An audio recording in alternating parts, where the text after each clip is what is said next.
Alhamdulillah wassalatu wassalamu ala khairi khalqillah wa nuri arshillah wa bahri ilmillah sayyidina wa syafi'ina wa maulana Muhammad ibn Abdullah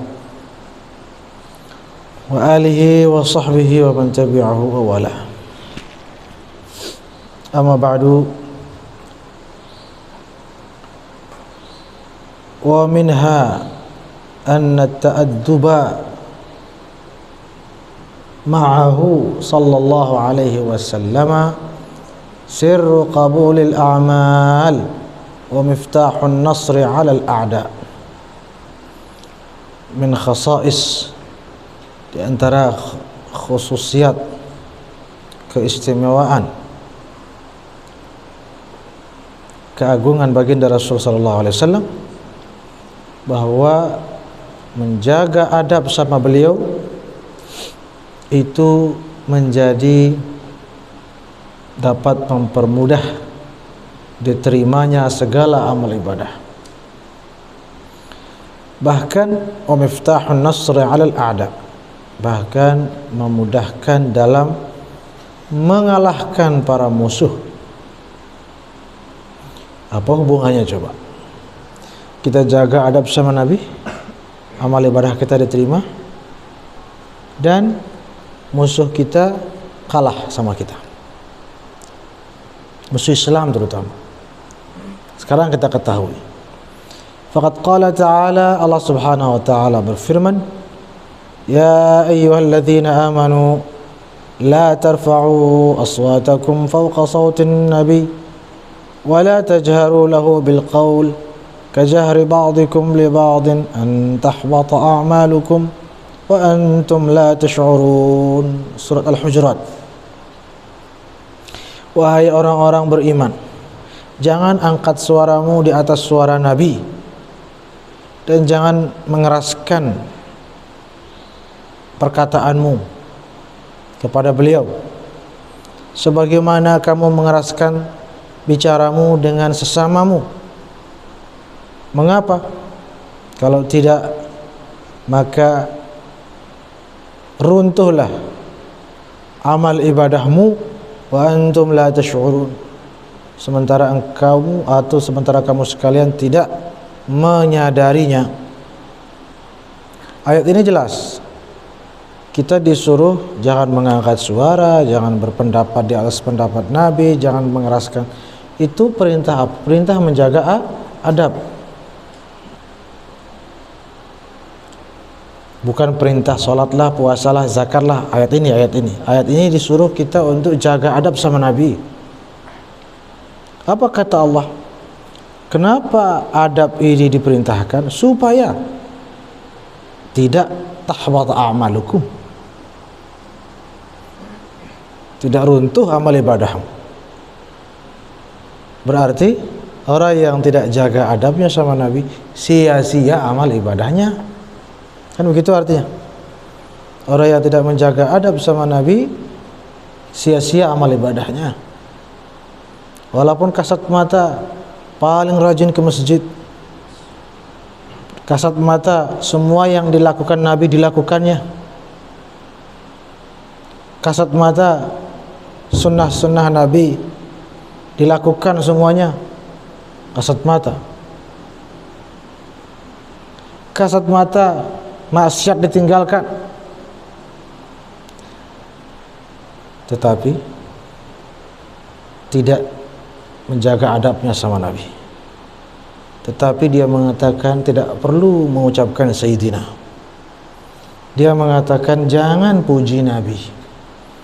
Dia mengatakan Nabi sama seperti kita manusia. Dia mengatakan orang tua Nabi di neraka semuanya. Dia mengatakan tidak boleh bertawasul sama Nabi, Nabi sudah mati. Semua itu dan yang lain-lain. Maka semua yang kasat mata tadi itu nihil nilainya di mata Allah Subhanahu wa taala. Auzubillah min dzalik. Itu sebabnya mengapa Ahlus Sunnah wal Jamaah selalu adab yang ditekankan. Anda paham ayat ini? terutama adab sama baginda Rasulullah sallallahu alaihi wasallam. Makanya kita menjaga adab kita dengan menyebut nama beliau harus dengan semulia mungkin, sayyidina wa nabiyina wa syafi'ina wa maulana. Kita puji beliau, kita agungkan beliau, kita banyak berselawat kepada beliau. Semua itu agar amal ibadah kita meskipun barangkali sedikit, tidak banyak, tetapi diterima. Itu yang paling penting. Diterima, bahkan dapat bonus lipat ganda pahala dari Allah Subhanahu wa taala berkat menjaga adab sama Rasulullah sallallahu alaihi wasallam. Yaqulu Syekh Abdullah Sirajuddin Al-Husaini, "Idza kunna nuhina an raf'i sautina fawqa sautihi, famin babin aula la yajuzu an narfa'a uqulana fawqa aqlihi wa la ra'yana fawqa ra'yihi." Penjelasan dari ulama kita Syekh Abdullah Sirajuddin Al-Husaini dari Suriah, beliau ulama besar waliullah, mengangkat suara di atas suara Nabi bisa meruntuhkan semua amal ibadah kita. Suara kita dibikin di atas suara Nabi. Maka lebih-lebih jika akal kita naikkan di atas akal Nabi. Artinya merasa diri lebih pintar, lebih alim, lebih hebat, lebih mulia. Oh, saya silahkan. Ada yang menyebut nama sendiri, marah. Harus disebut tuanku, sahibul sumu, sahibul samahah, sahibul fadilah, fadilatul syekh, sahibul fakhamah. Disebut namanya sendiri tidak mau. Tapi Nabi disebut namanya sendiri, dia diam. Malah ketika Nabi dimulia-muliakan, dia marah. Maka dia sudah menganggap dirinya lebih di atas Rasul. Bukan hanya suaranya, tapi dirinya semua diataskan di atas baginda Rasulullah sallallahu alaihi wasallam.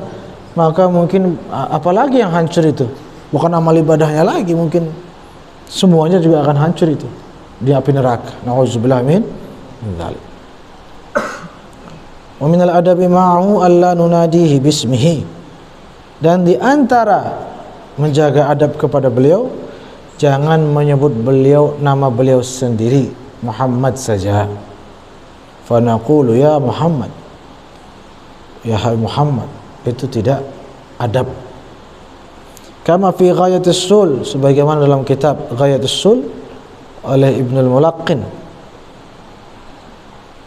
dan dalam kitab lain disebutkan anna minal tizamit ta'addubi ma'ahu sallallahu alaihi wasallam alla nantuqa ismahu mujarrada duna tasdirin biqauli sayyidina hatta ya'lama as-sami'u bi anna al-mutakallima anhu wa sayyiduna Rasulullah sallallahu alaihi wasallam wa laysa ayy shakhsin akhar min al-bashar. Fala naqulu ila akhiri. Jadi di antara adab yang tidak boleh disepelekan mengucapkan sayyidi. Bayangkan melafazkan sayyidina saja dapat menjamin amal ibadah kita diterima. Dan dengan tidak mengucapkan sayyidina, apalagi melarang orang bilang sayyidina, sudah enggak dapat diragukan itu. Amal ibadahnya sia-sia semua. Tahbata amalukum wa antum la tashurun, dan tidak dirasakan. Ngerasanya ya alhamdulillah sudah begini, sudah begitu. Ngerasanya. Nanti di akhirat ternyata dibukakan enggak ada amal ibadah sama sekali. Usut dimusut, kenapa kok enggak ada padahal saya sudah gini? Ternyata karena hanya tidak mengucapkan sayyidina. Lebih-lebih kalau dia melarang, mengharamkan, membid'ahkan mengucapkan sayyidina sallallahu alaihi wasallam. Tetapi perlu jelaskan di sini. Ada juga di sini, tapi tidak apa-apa kita dahulukan. Pada zaman Nabi sallallahu alaihi wasallam, memang beliau sering dipanggil tanpa sayyidina. Itu fakta itu. Ini kan mungkin mereka mengatakan sahabat saja nggak bilang sayyidina, masa sahabat berarti runtuh semua amalnya? Bukan begitu. dulu mengucapkan nama saja tanpa Sayyidina. Kulturnya dulu, budayanya dulu pada masa itu tidak dikatakan kurang adab, masih wajar dan lumrah dan tidak masalah. Bahkan pada masa itu para sahabat memanggil ayahnya namanya saja, ya Amr, padahal bapaknya. Ya anak aku ada apa? Tidak marah bapaknya. Budayanya begitu.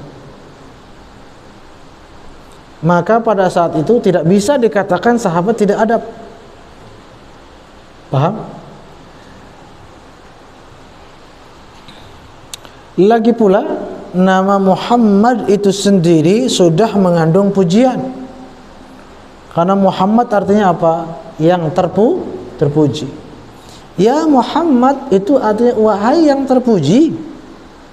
Itu nama beliau sendiri sudah mengandung pujian. Pada waktu itu gak ada orang punya nama Muhammad selain beliau. Yang namanya Muhammad sallallahu alaihi wasallam hanya beliau. Yang mana arti Muhammad itu yang terpuji. Jadi nama Muhammad saja itu sudah wow, sudah bagus, sudah tinggi kesannya. Sekarang hello, di mana-mana nama Muhammad, ya kan? Di mana-mana nama Muhammad, itu pun dipanggil Mehmet kadang-kadang kan. Dan nilai atau kesan terpujinya itu sudah luntur. Dulu orang sudah ya Muhammad itu sudah semua orang merasa yang ini yang dipanggil ini sedang dipuji. Sekarang Muhammad, mana ada kesan terpujinya? Kesannya hanya terpanggil saja. Apalagi Mehmet, Mehmet,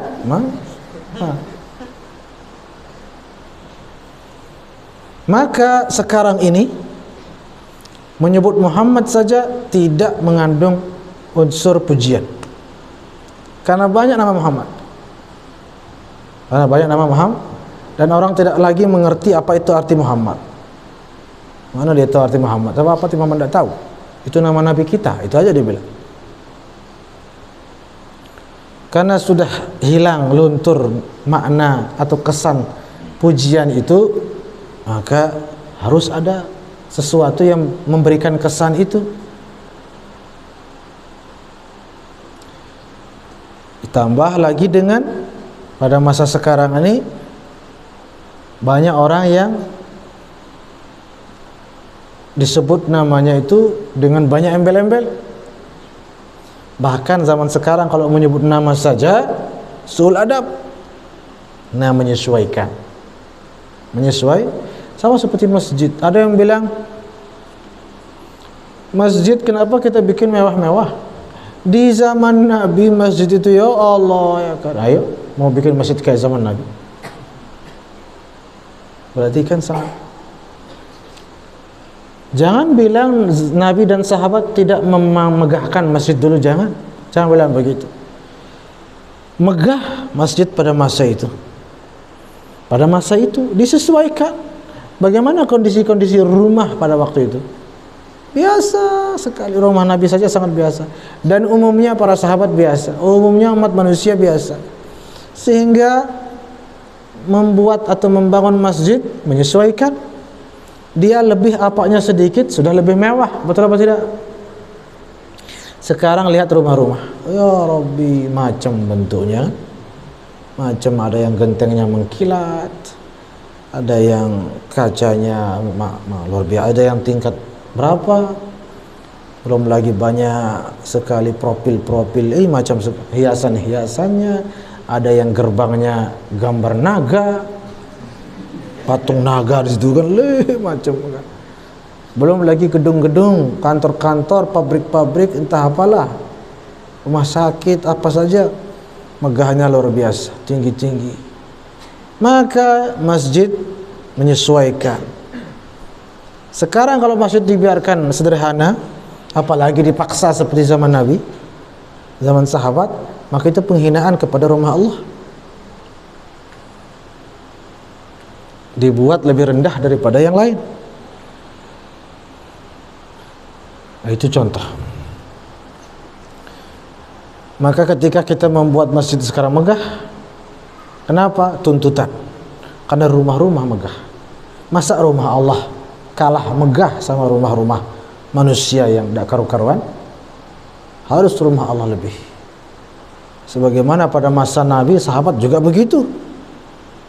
Walaupun ya dengan porsinya, dengan kebutuhannya, dengan menyesuaikan dengan apa yang menjadi kultur pada masa itu dan kemampuan pada masa itu. Begitu juga dulu tidak ada sayyidina wa maulana sahibul fadil al-alim al-allamah al-arif billah. Ada kan begitu dulu. Sekarang kan yang mulia, yang apa kalau bahasa Indonesianya, ada, mohon maaf barangkali ada tuan guru al-mukarram fadilatul syekh apalah maulana syekh juga kan ada, itu kan bukan nama, itu kan tambahan. Maulana syekh, ayo masa kita sebut Muhammad Zainuddin saja? Sekarang nggak bisa. Sekarang langsung astaghfirullah kan gitu. Langsung sudah itu. Harus ada guru kita al-mukarram maulana syekh, sekarang al-maghfur lahu apa, dan belum nanti di akhirnya rahimahullah rahmatal abrar. Sudah kultur begitu seperti itu. Nah, di zaman sekarang kita menyebut Muhammad saja suladab, sangat suladab. Berarti kita lebih meninggikan yang lain daripada beliau. Begitu juga zaman dulu tidak ada ulang tahun. Ada ulang tahun dulu? Tahun saja belum ada. Tahun kan belum ada. Tahun Hijriah itu kan belum ada. Setelah Nabi hijrah baru ada. Baru kumpul sahabat, ayo kita buat tahun, baru bulan saja yang ada. Baru bulan yang ada. Tapi tahun tidak ada. Yang ada tahun Masehi. Tahun Masehi yang ada.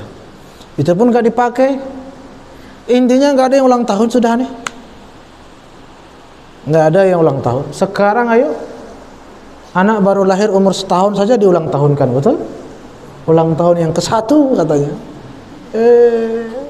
Foto-foto, bikin acara, undang anak yatim, undang anak, semua diundang.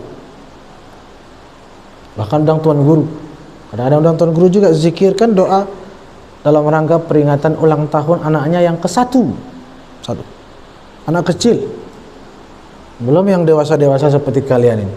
Pasti masing-masing merayakan ulang tahun temannya. Hampir semua kita, saya yakin.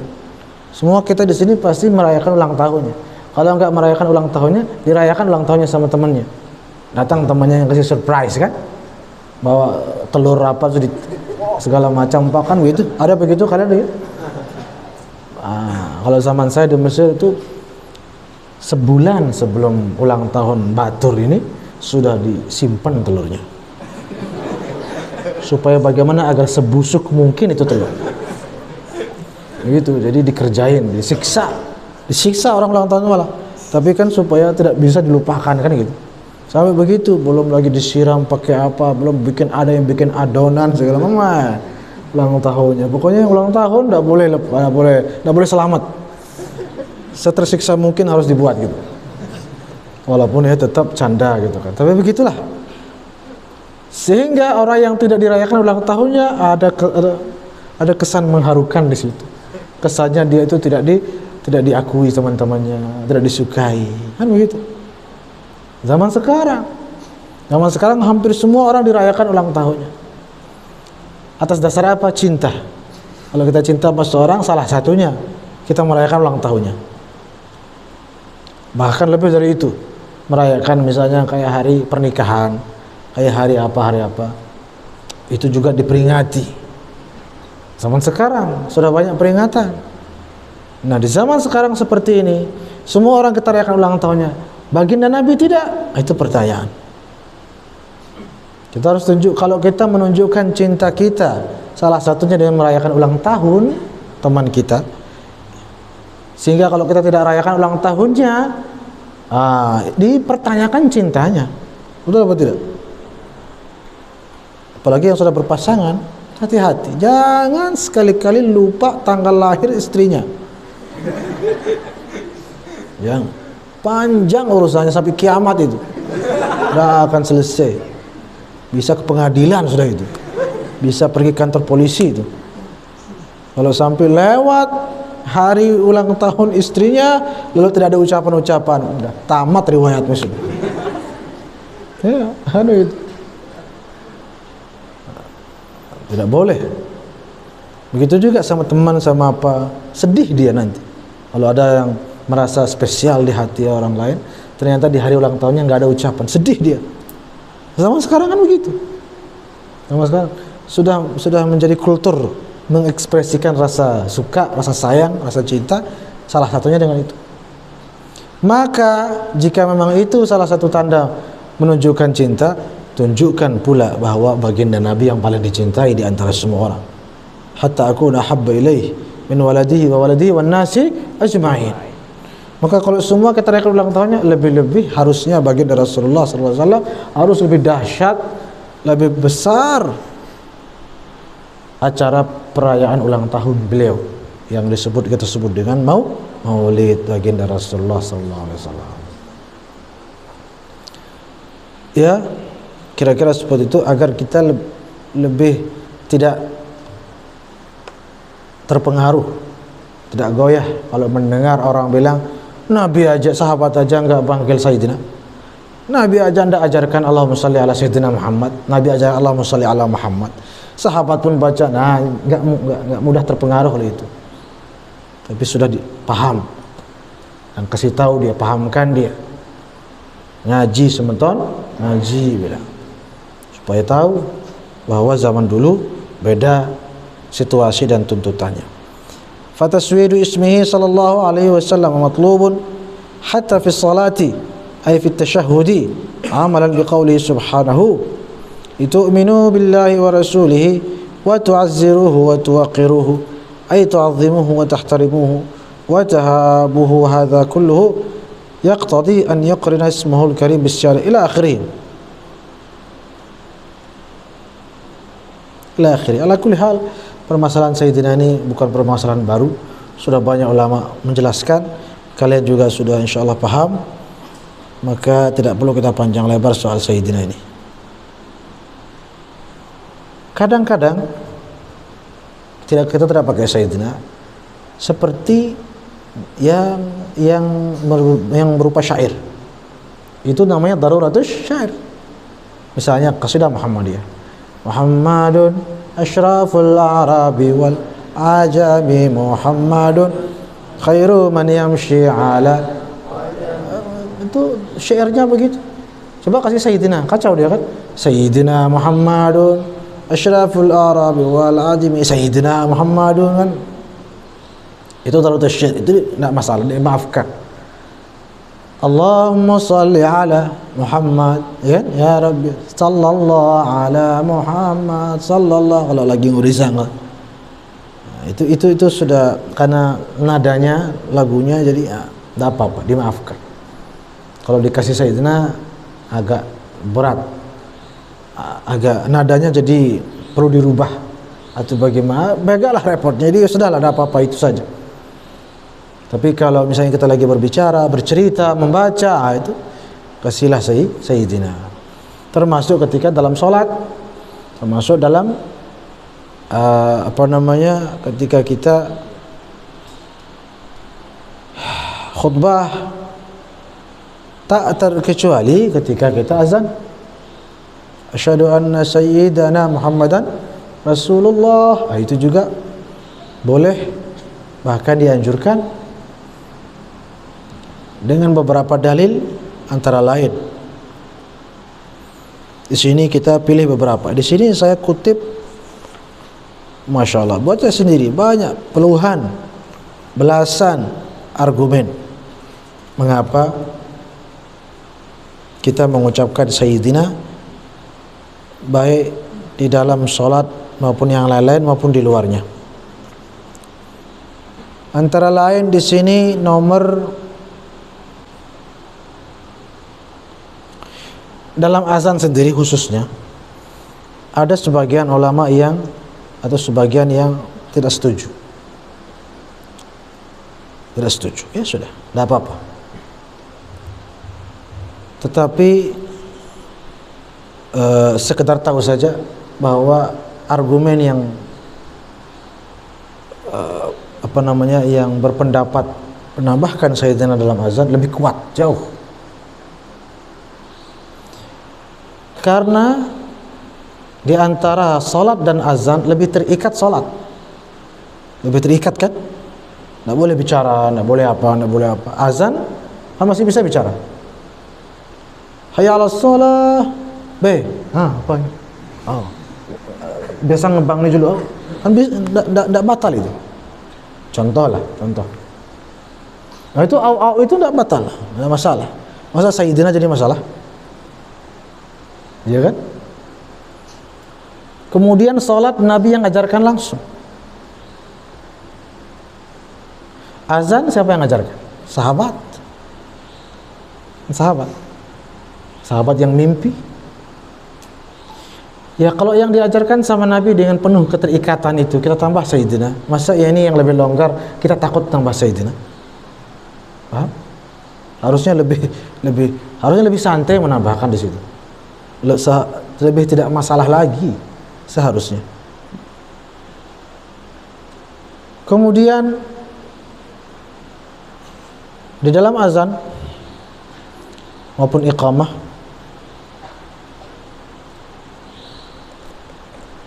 ada beberapa lafaz yang boleh dirubah dan pernah mengalami perubahan.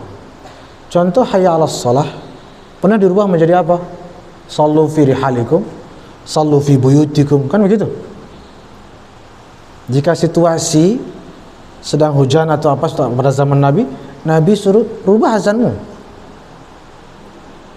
rubah menjadi sallu fi rihalikum, salatlah di rumahmu. Kan corona juga begitu, pernah ada yang azan begitu di Islamic Center, pernah begitu di Mataram, salatlah di rumahmu. Artinya as-salatu khairu minan naum juga tambahan dari sahabat lain, dan Nabi biarkan, tidak apa-apa. Karena inti daripada azan ini pemberitahuan, pengumuman azan ini. Ya kalau ditambahkan dengan atau dirubah menjadi salatlah di rumahmu, terus apalagi tadi salat lebih baik daripada tidur, ditambahkan, itu kan tambahan. Belum lagi ada pernah viral hayya 'alal jihad, pernah kan bawa golok, itu aja berani dia bikin seperti itu. Jika hal-hal seperti itu longgar di dalam secara fikih, secara hukum, masa Sayyidina malah jadi masalah? Sangat memprihatinkan ini.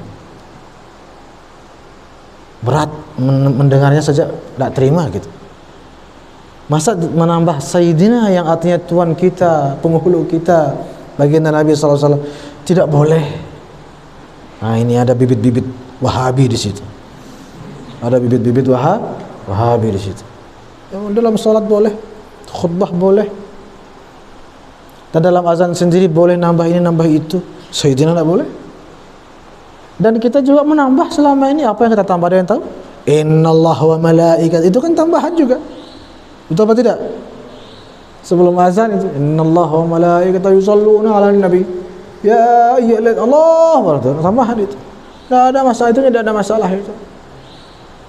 Terus Sayyidina, asyhadu anna sayyidana Muhammadar Rasulullah. Ini tidak boleh. Itu sudah. Tapi ya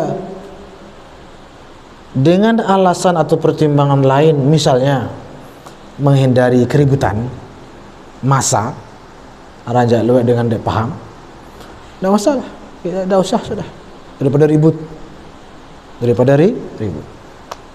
Tapi kalau bisa dijelaskan, masyarakat bisa perlahan-lahan dipahamkan, lalu dicoba untuk tidak masalah, bagus juga, silahkan pakai Sayyidina. Di Mesir sudah umum itu, sudah banyak masjid pakai Sayyidina, tidak masalah. Dan yang menentang biasanya Wahabi saja. Ada kitab khusus judulnya Tashniful Adhan fi istihbabi as-siyadah fi salati wal iqamati wal adhan, itu judulnya. Kitabnya tebal, khusus membahas dalil-dalil panjang lebar, dan dari kitab itu saya banyak mengutip. Dalil-dalil boleh, bahkan mustahab dan sangat dianjurkan, bahkan bisa hampir mencapai derajat wajib di zaman sekarang,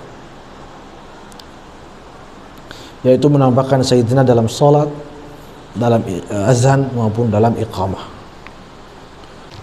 Kalau ada yang mau nanya mazhab apakah, ini ada di halaman 53. Dalam mazhab Syafi'i, Imam Syabramulsi, Al-Jamal, Asy-Syarwani dan lain-lain.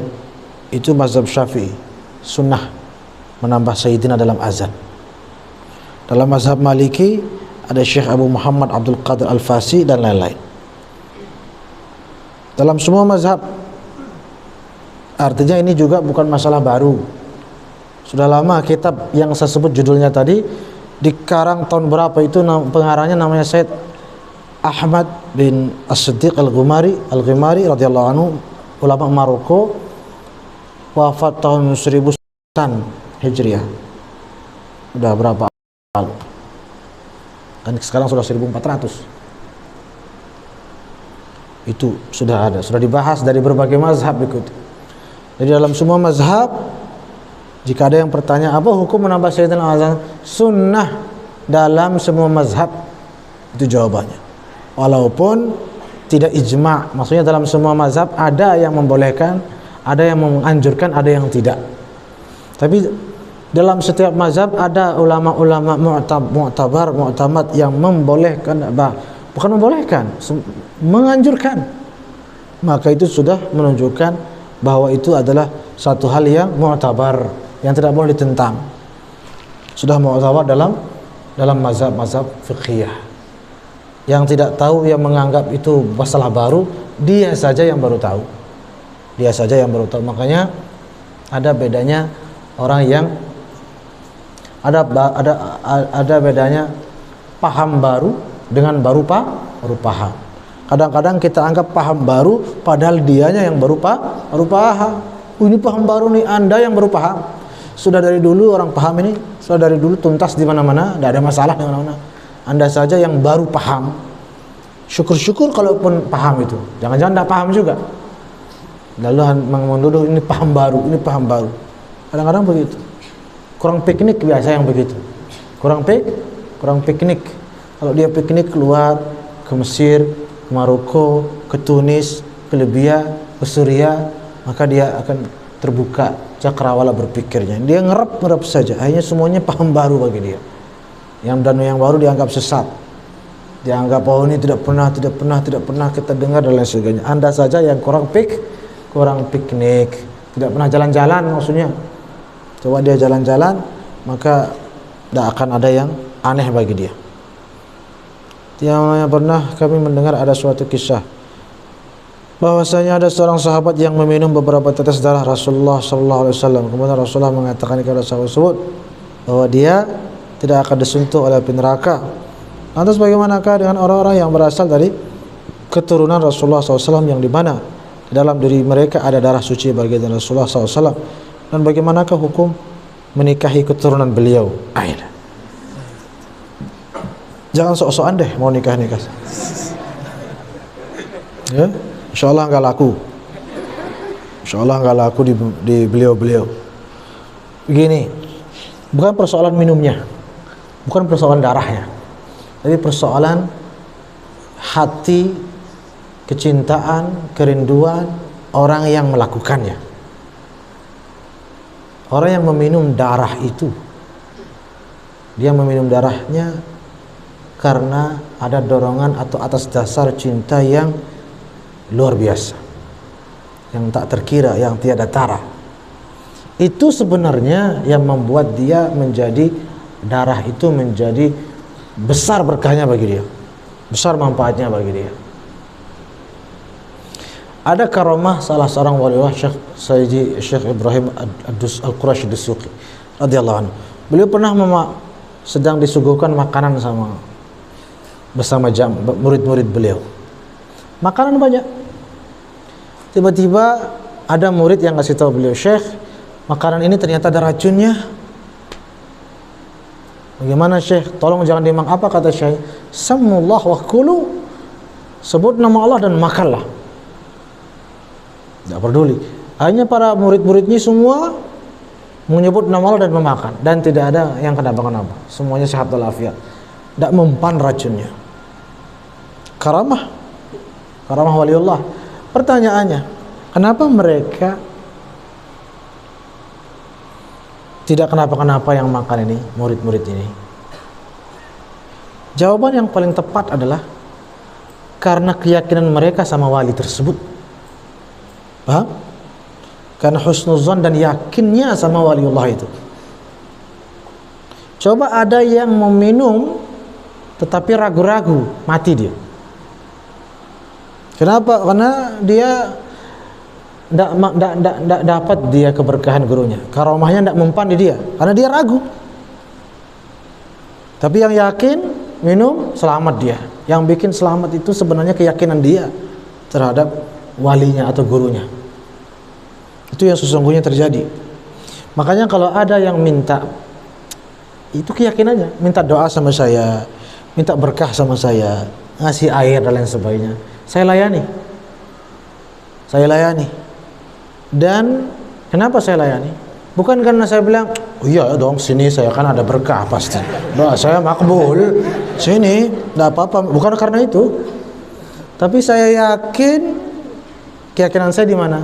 Kalau orang ini, saya yakin kalau dia sudah minta air dan dia husnuzan dan dia ada keyakinan, maka insya Allah berkat keyakinannya itu sama saya, husnuzannya sama saya, maka manjur itu minuman, manjur itu doa. Sehingga kalau dia mempan, misalnya saya bacakan air lalu mempan di dia misalnya sehat, bisa terkabul hajat, sesungguhnya bukan karena saya yang sakti, tapi karena dia yang yakin dan husnuzan. Husnuzannya itu yang ada keberkahannya. Dia minta doa sama saya. Doa saya ini, saya yakinnya insya Allah tidak makbul lah, karena saya tahu diri banyak dosa. Tapi kalau seseorang yakin dengan doa saya ini, maka terkabul doa saya berkat keyakinannya. Sesungguhnya yang membuat doa saya terkabul justru dia. Tapi dia tidak sadar, biarkan saja sudah gitu. Daripada kita bilang, kita ceramahi kayak gini, pusing dia kan, ya sudah memes saya bacakan. Nah, bacakan. Nah. Setelah itu serahkan kepada Allah dan serahkan juga kepada keyakinannya.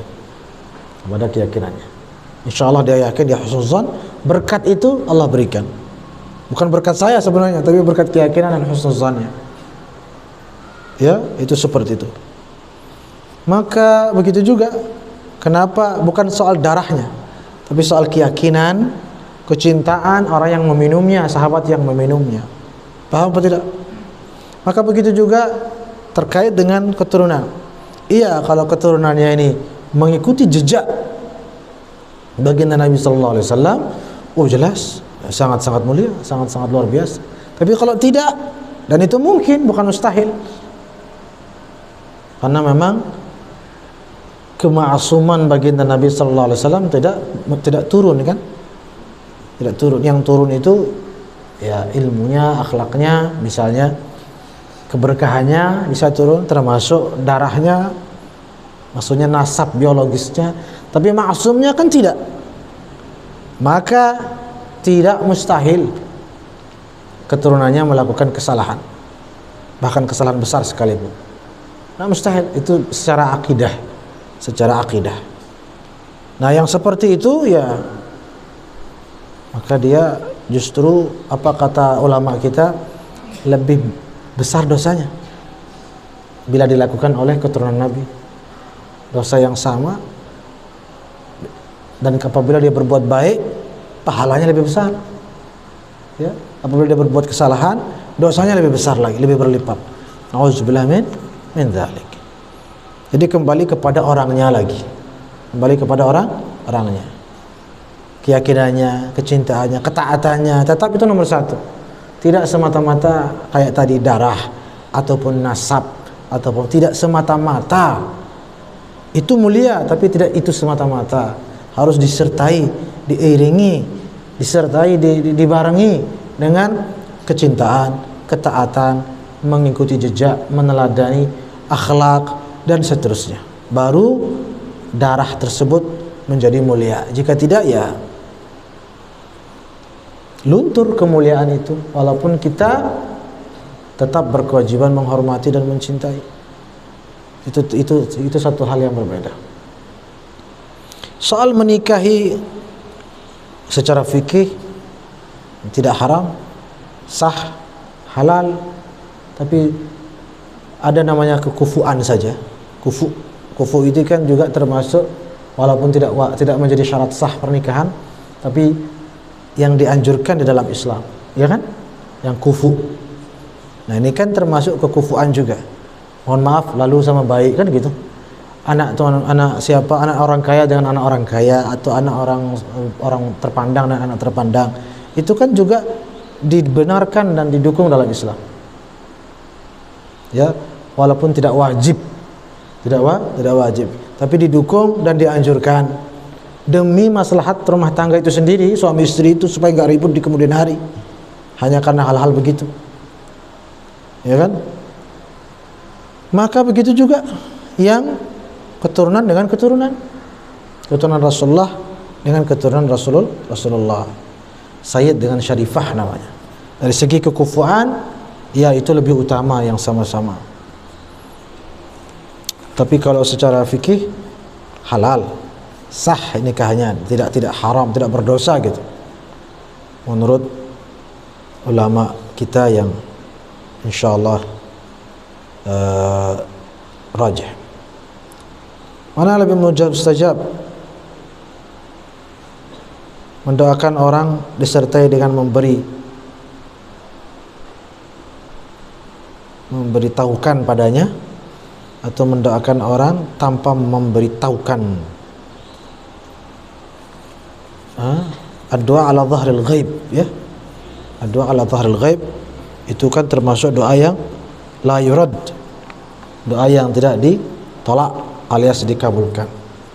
Bukan berarti tidak boleh diberitahukan, boleh. Tapi jika tidak diberitahukan, insya Allah jaminan terkabulnya lebihan lah, sedikit ataupun banyak, terserah Allah itu. Lebih terjamin dari riya juga kan? Saya sudah doakan sudah,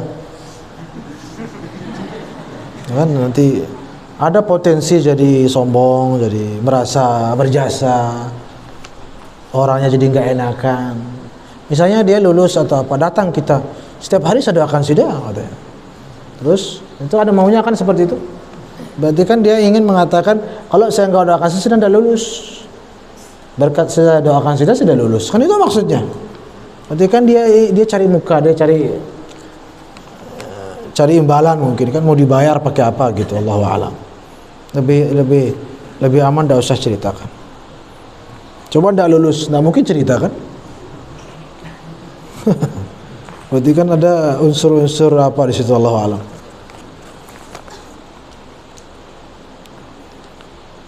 Untuk apakah diperbolehkan untuk menyebut nama Rasulullah SAW dengan gelar istiadat masyarakat seperti apa ini? Kebiasaan orang Jawa menyebut baginda dengan kanjeng Nabi Muhammad SAW. Boleh, tidak masalah. Kan baginda itu sendiri dikira bahasa Arab. Baginda kan bahasa lokal juga, bahasa kita juga. Kanjeng, tidak masalah. Jika kulturnya tidak mempersoalkan, kecuali kalau lalu mungkin lalu Muhammad itu, Raden Muhammad itu, jangan. Ustaz, jika menambahkan Sayyidina itu masih ada yang mengklaim ikhtilaf ulama, bagaimana seandainya orang yang lebih menggunakan tanpa Sayyidina tapi tidak juga menyalahkan? Iya, tidak masalah. Kan tadi sudah saya katakan, ya, tidak dipakai juga tidak masalah. Jika pertimbangannya tidak ribut gitu, tidak masalah. Pengalaman pribadi, dan di tempat ini saya pakai Sayyidina di Musholla Al-Abrar, Tapi ada yang menegur, ya sudah, sama ana wa tangki, tidak mau ribut gitu. Masa saya pertama boleh malah nggak boleh seperti itu. Karena namanya khilafiyah. La yunkarul mukhtalafu fih, walakin yunkarul mujma'u alaih. Kan begitu. Jadi hal-hal yang masih khilafiyah sudah besar-besarkan. Sebenarnya yang melarang tidak perlu melarang, dan sudah kadung melarang. Ini yang dilarang tidak perlu juga, tidak harus juga terlalu berambisi membela diri. Itu paham maksudnya khilafiyah. Jadi ya sudah usah ribut, sudah. Jika tidak boleh, tidak boleh. Di tempat lain jika diam ya saya pakai sayyidina. Saya di tempat lain di mana saya ada kesempatan untuk, jarang sih sebenarnya dapat kesempatan, biasanya orang kan ada petugas. Tapi jika saya ada kesempatan mengatakan saya untuk iqamah, saya pakai sayyidina, saya coba gitu. Jika tidak masalah ya sudah, alhamdulillah. Jika ada masalah ya saya tidak ulangi lagi. Bukan saya akan pertahankan dan saya tunjuk-tunjuk orang itu, enggak, saya tetap tidak akan pakai. Itu cara orang berpikir, ya. Jadi memang seperti itu yang saya sampaikan tadi kan. Jadi kalau tidak juga tidak masalah untuk pertimbangan yang tadi, daripada ribut. Karena banyak sekitar kita tidak paham-paham, ya ngalah gitu ibaratnya. Jamaah ngalah dendek wah dendek kadu sayyidina wah kasmeton manolah, ya ngalahang, tidak mau ribut. Wallahu a'lam bishawab. Ada lagi?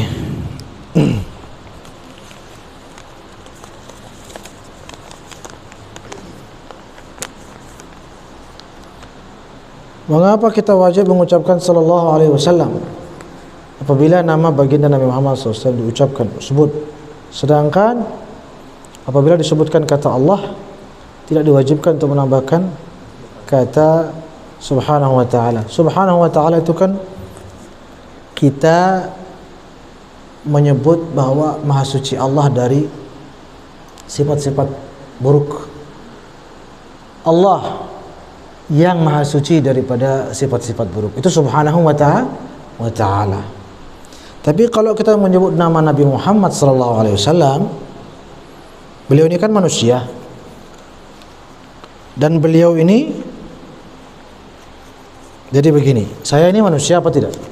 Saya bilang sama kalian, kalau ingat saya, doakan saya ya.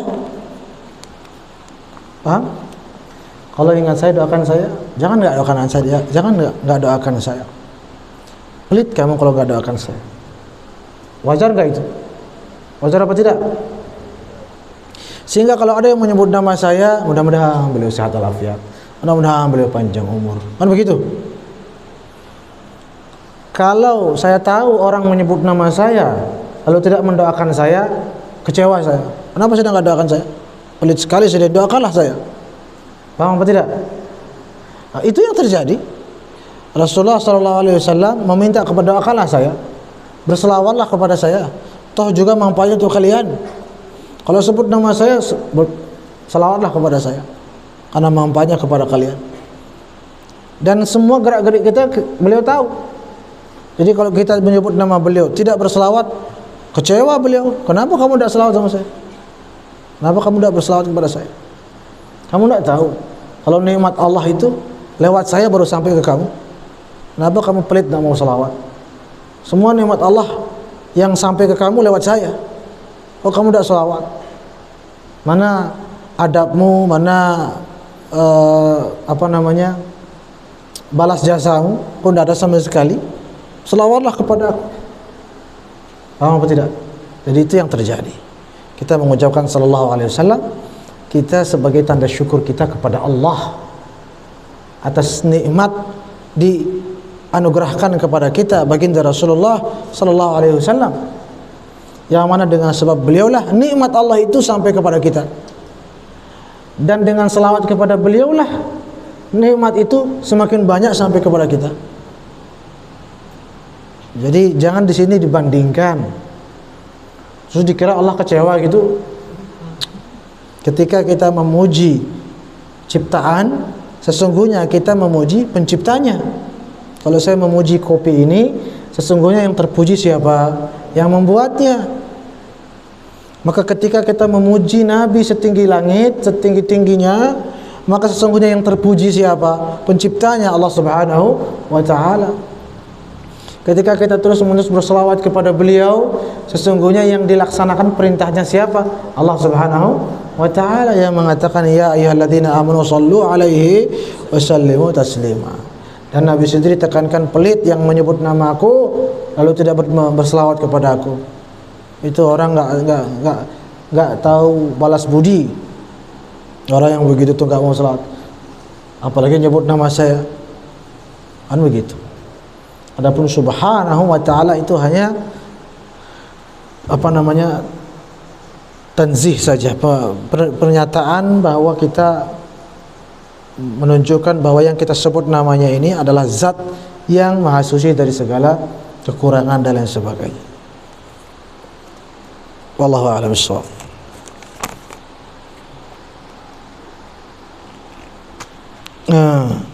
Terakhir insyaallah,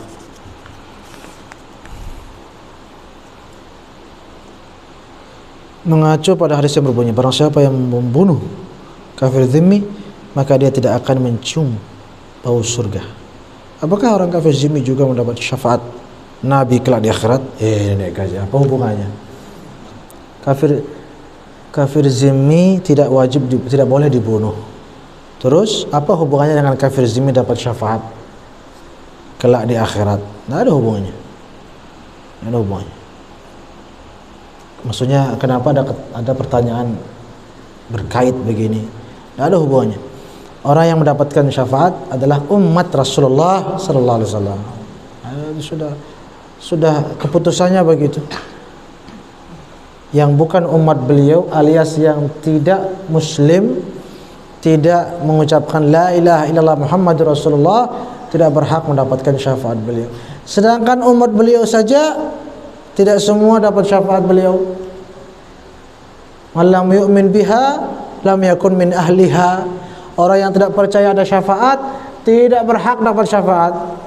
Ayo, padahal itu muslim umat Rasulullah sallallahu alaihi wasallam. Bagaimana dengan yang di luar itu? Paham? Jangankan kafir zimmi, orang muslim saja belum tentu dapat syafaat Nabi. Lebih-lebih kalau dia tidak percaya dengan syafaat Nabi, apalagi yang di luar itu. Ya. Dan soal membunuh, dilarang membunuh, karena memang dilarang kita membunuh siapapun, ada apapun, manusia manapun, agamanya apapun, dilarang kita membunuhnya.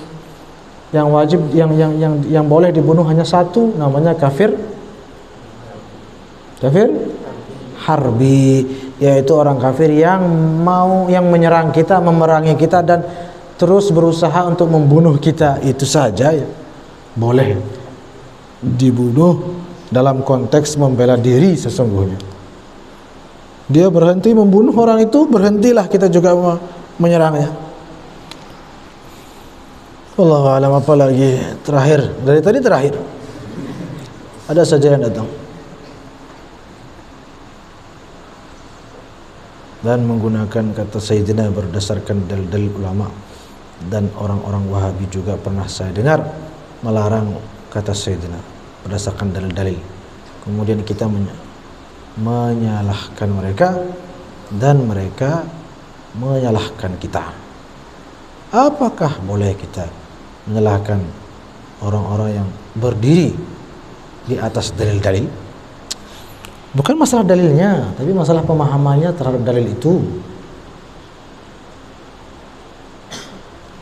Nasun sahih ini muskilah, salah satu problematika umat Islam yang paling besar. Nasun sahih wa fahmun khati'un li nassun sahih. Ayat hadisnya benar, pemahamannya yang tidak benar semeton. Makanya bukan salah dalilnya, salah orangnya yang salah memahami ayat itu, salah memahami hadis itu. Kan dia tanya, bolehkah kita menyalahkan? Bukan boleh lagi, harus kita salahkan. Kenapa? Karena memang salah. Yang salah apanya, tapi pemahamannya. Kan itu yang kita salahkan, pemahamannya, bukan ayatnya yang kita salahkan. Jika dia menggunakan ayat atau hadis, kita nggak mempersoalkan ayat hadisnya. Pemahaman manusia itu terhadap ayat dan hadis itu yang kita perbesar malam kesalahannya, karena memang salah kaprah. Itu boleh dan harus. Sampai ada judul kitab Mas Said Muhammad Alawi, Mafahim yajib an tusahhah. Yajib, wajib diperbaiki, dibenarkan. Maksudnya wajib dibenarkan, maksudnya berarti itu salah. Dan wajib dibenerin, itu maksudnya. Karena itu salah. Yajib, wajib. Tapi apa yang wajib dibenerin itu? Mafahim. Nah, itu judul kitabnya. Bukan ayat atau adillah yajib an tusahhah. Bukan dalil-dalil yang tapi pemahaman-pemahaman yang harus dipeluruskan, yang harus dibenarkan. Pemahaman-pemahaman yang keliru. Berarti yang keliru dan salah itu apa? Pemahamannya. Kalau pemahamannya keliru, harus kita bilang salah. Bisa kita biarkan dengan alasan karena kan dia pakai dalil juga salah, dia pakai istidlalnya salah. Menjadikan ayat atau hadis itu sebagai dalil itu yang salah. Ayatnya membahas apa, dia pahamnya apa. Paham? Jadi ini kan pertanyaannya dia seolah-olah ini yang bertanya kan dia pakai dalil juga. Jadi masa kita salahkan? Kan dia pakai dalil. ISIS itu membunuh semua manusia, ngebom sana sini, apa dipakai? Dikira nggak pakai dalil? Kan pakai Quran Sunnah juga. Malah mereka hafal Quran, hafal Sunnah. ISIS loh, orang-orang teroris itu yang di mana-mana. Bukan hanya ISIS, banyak macam Al-Qaeda kayak sebut baca macam-macam namanya itu. Itu mereka membunuh, ngebom di mana-mana, melakukan aksi terorisme di mana-mana. Dikira nggak pakai dalil? Dikira nggak pakai Quran dan Sunnah? Banyak lagi ayat dipakai, bukan satu dua, banyak juga hadis sahih lagi dipakai. Terus masa kita mau bilang, masa kita salahkan ISIS? Kan ISIS pakai ayat dalil-dalil juga. Nah ini kurang cerdas yang bertanya. Justru kita salahkan, harus kita salahkan dan kita pertegas kesalahannya. Tapi kan bukan dalilnya yang kita salah, pemahamannya. Penggunaan ayat-ayat itu sebagai dalil itu yang salah besar. Itu yang salah besar. Contoh lagi, kita bikin contoh supaya yang bertanya lega gitu, enggak supaya terbuka, enggak sempit sekali. Ada yang bilang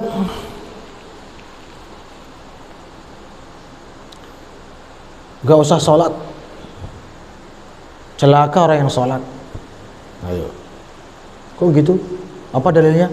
Fawailul lil musallin. Ayo, celaka bagi orang yang sholat. Itu dalilnya orang yang mengatakan gak usah sholat karena celaka. Terus yang bertanya ini mau bilang, masa kita salahkan orang itu? Kan dia pakai dalil juga. Fawailul lil musallin. Justru orang itu bukan hanya disalahkan, tapi ditempeleng pakai sandal jepit. Bukan hanya disalahkan, lebih dari itu malah ditempeleng pakai sandal jepit bila perlu pakai sepatu bot tuh di kepalanya. Ya, jangan karena dia mentang-mentang dia pakai ayat fawailul lil musallin lalu kita astagfirullahaladzim, benar sudah benar. Enggak, salah, justru kita tempeleng orang itu. Justru demi kita menjaga kehormatan ayat tersebut kita salahkan. Ya, jadi orang-orang yang disebut tadi Wahabi tadi itu, dia kan menggunakan ayat semau maunya. Ayat ini dipakai ini. Maksud ayatnya apa? Dia bahasnya apa? Dia bilang ini dalil ini. Enggak. Mafahim yajibu an tusahhah. Mafahim yajibu an tusahhah. Mereka dengan dalil Amintum man fis samaa'i ayyak. Oh, itu dari Allah ada di langit. Hadis Nabi nanya kepada seorang wanita budak atau di mana Allah di langit. Nah, itu kan juga dalil. Anda yang salah memahami dalil-dalil itu. Anda salah menggunakan ayat dan hadis itu. Ayat dan hadis itu sama sekali tidak membahas tentang tempat Allah di mana. Sama sekali Anda yang tidak paham seperti itu. Ya, wallahu a'lam bis-shawab. Lalu mana yang kita tidak salahkan? Yang masih dalam ada namanya ikhtilaf mu'tabar. Apa namanya? Ikhtilaf mu'tabar. Ikhtilaf mu'tabar dalam fikih itu biasanya, dalam fikih bukan akidah. Akidah pun kalau masih mu'tabar, maksudnya mu'tabar apa? Ada ulama-ulama yang disepakati Ahlus Sunnah wal Jamaah. Imam Malik atau mazhab Maliki, mazhab Hanafi, mazhab Maliki, mazhab Syafi'i, mazhab Hambali. Perbedaan di antara empat mazhab ini namanya ikhtilaf mu'tabar. Masing-masing pakai dalil, ini masing-masing kita hormati. Kenapa masing-masing kita hormati? Walaupun berbeda, jauh berbeda, satu bilang haram, satu bilang wajib, kan bisa begitu. Haram dan wajib kan jauh sekali. Ada yang bilang batal, ada yang tidak batal. Tetapi walaupun ini berbeda, tidak ada yang kita salahkan. Kenapa yang ini tidak salahkan? Karena ini bersumber dari ulama yang diakui keulamaannya, paham betul dari ayat Quran dan Sunnah. Maka semuanya benar nih. Terus ikut mana-mana silahkan. Kan kita Imam Syafi'i kita ikuti kan, tapi Imam Malik tidak boleh kita salahkan, tidak boleh. Kenapa? Ulama besar Imam Malik, gurunya Imam Syafi'i kok, tidak boleh kita salahkan. Dan ketika dia menggunakan ayat-ayat tertentu itu benar sekali, karena memang beliau ahlinya. Imam Malik, Imam Abu Hanifah, Imam Ahmad bin Hanbal, Imam Syafi'i, ahlinya semua itu. Di luar ini yang kita ragu. Kita ragu. Jadi kalau ada yang bilang misalnya menyentuh tembok batal sholat, ntar dulu mazhab mana? Tidak ada, ini mazhab siapa mungkin. Itu kita tolak, itu kita bilang salah, karena kita ragu. Dari mana? Dari Fulan bin Fulan. Fulan bin Fulan ini siapa? Diakui nggak ada yang akui dia. Ada yang mengakui cuma muridnya saja, itu dah yang tadi itu muridnya itu aja yang mengakui. Ya sudah, berarti Anda salah, tidak kami terima. Itu namanya ikhtilaf ghairu mu'tabar. Semua ulama mazhab Syafi'i, mazhab empat mengatakan zina haram. Tiba-tiba ada makhluk dari mana bilang ilaha illallah. Dari mana? Dari dia sendiri lagi. Nenek kaji. Anda siapa? Anda terus saya aja tidak kenal Anda. Setan pun tidak kenal Anda. Apalagi ke manusia itu la ghairu mu'tabar, tidak diakui, tidak bisa diambil. Itu kita salahkan. Ya, dalam hal akidah ada Imam Abdul Hasan Al-Asy'ari, ada Imam Abu Mansur Al-Maturidi, ada lagi para ahli hadis, ada lagi pada para sufi, ahlul kasyf wal wujdan, para aulia Allah yang akidahnya lewat kasyaf. Nah itu dan diakui oleh para ulama kita, itu kita benarkan. Ya, tapi kalau tiba-tiba bilang tidak usah, kita nggak mau ribut dengan siapapun. Yang disebut-sebut tadi itu yang merusak selama ini tatanan agama, tatanan negara, itu salah sudah. Tidak usah ragu-ragu menyalahkan mereka, karena dari mana mereka dapat? Dari orang-orang yang tidak jelas siapa gurunya. Ibnu Taimiyah siapa gurunya? Ada yang tahu? Tidak ada yang tahu. Pintar-pintar, tapi pintar sendiri tidak cukup. Siapa gurunya? Muhammad bin Abdul Wahhab, siapa gurunya? Ada yang bisa datangkan siapa gurunya? Tidak jelas. Orang guru-gurunya pada saat itu juga tidak mengakui dia sebagai murid, dianggap murid yang gagal. Ayahnya Syekh Abdul Wahhab minta tolong sama semua ulama, padahal itu selamatkan anak saya ini kok dari kesesatannya. Saudaranya Syekh Sulaiman bin Abdul Wahhab sampai ngarang kitab Shawa'iqul Ilahiyah itu kan, sarang kitab untuk menolak ajaran semetonnya ini, semeton kandungnya ini. Jadi ayahnya, saudaranya, semua orang sekitarnya, para ulama, nah ada yang mengakui dia. Tidak jelas dari mana ilmunya, laduni, nauzubillah, syaitaniyah. Masa tidak boleh berselawat sebelum azan, setelah azan itu laduni? Kan orang-orang yang baca selawat setelah azan dibunuh pada masa itu, dibunuh hanya karena baca selawat setelah azan. Apalagi nambah sayyidina, mungkin dicincang-cincang waktu itu. Kalau ada yang nambah sayyidina dalam azan, mungkin dipotong-potong, dibikin sate kayaknya. Terus kayak gitulah dunia. Kiamat sudah, nanti datang lagi pertanyaan.